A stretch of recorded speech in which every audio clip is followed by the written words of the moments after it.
Hello everyone, in this video I'm going to show you how to change your bio on the BYTE app. So this is going to work for any mobile device, whether it's Android, whether it's iPhone, it's going to be the same process throughout. So we're going to start from the beginning and you want to click on the BYTE app.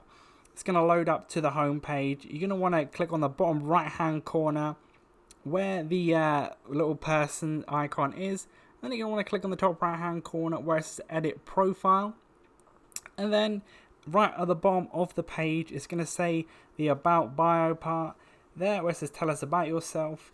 You can say whatever you want obviously there, so you can type it in like how-to videos or whatever that you're going to want to type in there. And then once you're done with that, you're going to want to click in the top right hand corner where it says save. And then you're going to see under your name on your your profile, it's going to say your name at the top, then it's going to say your little about bio at the bottom there.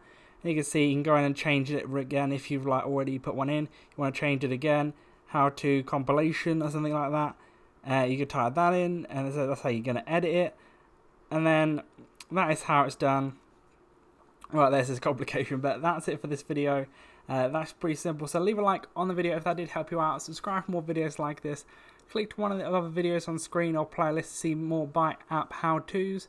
That's it for now. I'll see you on the next video.